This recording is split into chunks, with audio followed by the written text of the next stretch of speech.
Hello friends, তোমরা সবাই কেমন আছো? জানি প্রচণ্ড গরমে সবাই খুব একটা ভালো নেই। তো এত গরম, তো আজকে আমার রেসিপি হচ্ছে এঁচোড় চিংড়ি। তো ঠাকুমা এখানে দেখো এঁচোড় কেটে দিচ্ছে আমাকে। তো আমি ঠাকুমাকে বললাম যে ছোটো ছোটো করে এঁচোড় পিসগুলো করবে। তো ঠাকুমাও ছোটো ছোটো করে এঁচোড়গুলো কেটে দিল। তো দেখো আমার এঁচোড়গুলো পুরো কাটা হয়ে গেছে। এবার আমি এঁচোড়টাকে ভালো করে জল দিয়ে ধুয়ে নেব।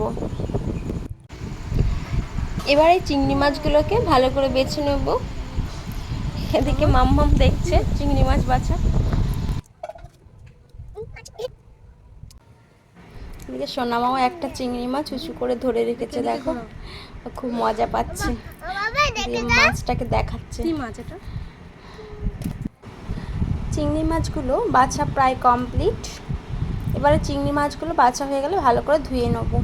এদিকে পেঁয়াজ, রসুন, আদা এখানে কুচিয়ে নিয়েছি। আজকে আমি রান্না করব কাঠের উনুনে। তো দেখো আমি এখানে পাটকাঠিগুলো প্রথমে ধরাচ্ছি। আমার উনুনটা না ভেঙে গেছে, এটাকে একটু ঠিক করতে হবে, তো সময় পাচ্ছি না বলে করা হচ্ছে না। চিংড়ি মাছগুলোকে এবারে নুন হলুদ মাখিয়ে কিছুক্ষণ রেখে দেবো।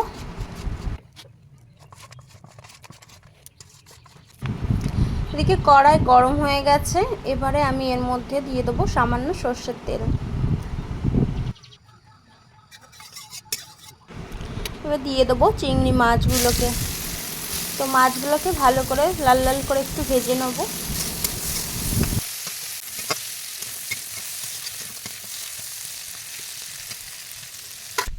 তো মাছগুলো আমার ভাজা হয়ে গেছে, এবারে তুলে নেবো মাছগুলো। আমি একাই ভিডিও করছি, আবার একাই রান্না করছি, তো তার জন্য আমার একটু প্রবলেম হচ্ছে নামানো দেখানো এইগুলো, তো একটু প্লিজ কিছু মাইন্ড করো না।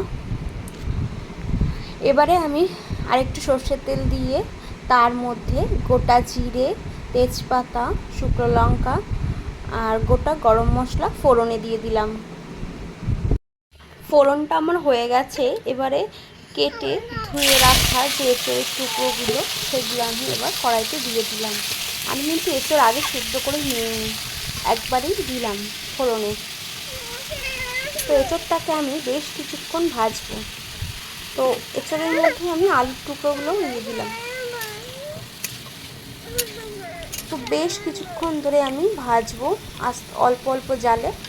তো তারপরে নুন দিয়েও আমি বেশ কিছুক্ষণ কষিয়ে নেব। কিছুক্ষণ নাড়াচাড়ার পর এবারে আমি ঢাকনা দিয়ে ঢেকে দেবো। ঢেকে অল্প জাল দেবো, আস্তে আস্তে এটা সেদ্ধ হবে। তো এর ঢাকনা খুলে এবার এর মধ্যে আমি পরিমাণ মতো নুন দিলাম। নুন দিয়েও বেশ কিছুক্ষণ ধরে কষিয়ে নেব।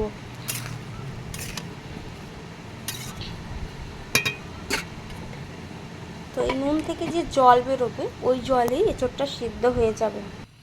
আমার পাশে বসে আমার মেয়েও রান্না করছে, এই যে আটা দিয়ে, তেল দিয়ে, নুন দিয়ে সব দিয়ে কি খিচুড়ি নাকি বানাচ্ছে, ও রান্না করছে।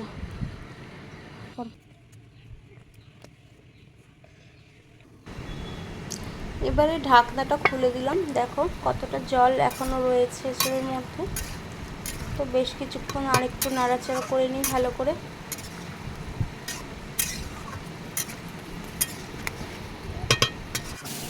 এঁচোড়টা দেখো কষানোর পরে নরম হয়ে গেছে। তো তারপরে আমি এঁচোড়টাকে নামিয়ে নিয়েছি। তোমরা চাইলে এঁচোড়টা না নামিয়ে ওর মধ্যেই মশলা দিয়ে কষাতে পারো, তো আমি এখানে নামিয়ে নিয়েছি। এবারে কড়াইতে পরিমাণ মতো তেল দিলাম। তেলটা গরম হয়ে গেছে, এবার তেলের উপরে পেঁয়াজ কুচিগুলো দিয়ে দিলাম, দিয়ে বেশ কিছুক্ষণ নাড়াচাড়া করে নেব। পেঁয়াজটা আমার ভাজা হয়ে গেছে, এবারে লঙ্কা, আদা, রসুন, জিরে যে পেস্টটা করেছিলাম সেটা দিয়ে দিলাম। মশলাটাকে এবার ভালোভাবে কষিয়ে নেব।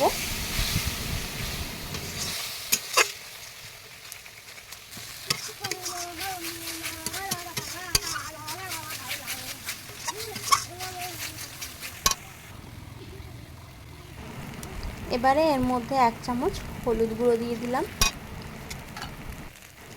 সামান্য জল দিলাম, দিয়ে আবারও ভালোভাবে মশলাটাকে কষিয়ে নেব। এবারে এর মধ্যে টমেটো কুচিগুলো দিয়ে দেবো।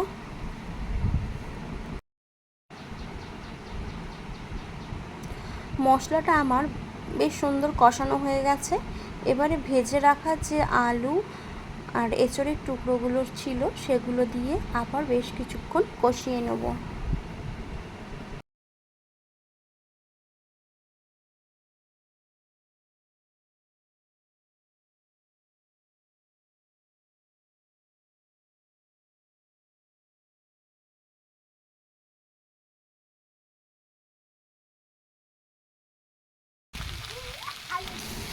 বেশ কিছুক্ষণ এঁচড়টাকে কষানোর পরে ভেজে রাখা চিংড়ি মাছগুলোকে এবার দিয়ে দেবো, দিয়ে আবারও ভালো করে নাড়াচাড়া করে নেব।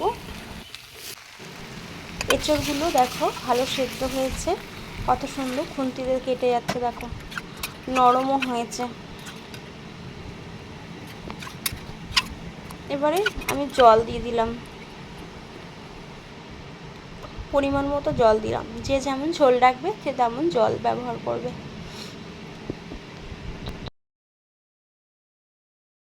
এরপর আমি একটা ঢাকনা দিয়ে ঢেকে দিলাম। তো কিছুক্ষণ পর ঢাকনাটা খুলে দেখছি টকবক করে ফুটছে। তো আমার এঁচড়টা প্রায় হয়ে এসেছে। ভিডিওটি যদি ভালো লেগে থাকে তাহলে অবশ্যই লাইক, কমেন্ট, শেয়ার করো। আর তোমরা কীভাবে বাড়িতে এঁচড় চিংড়ি রান্না করো সেটাও জানিও।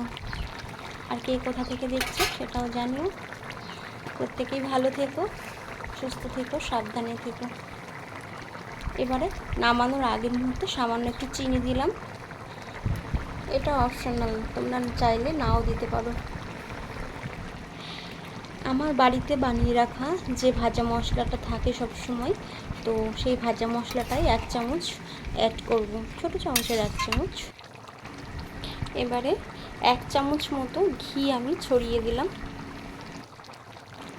আমার এঁচড় চিংড়ি হয়ে গেছে, এবারে নামিয়ে ফেলবো। আজকের মতো এখানেই বিদায় নিচ্ছি, দেখা হবে আবার অন্য কোনো রেসিপিতে। Tata, bye bye.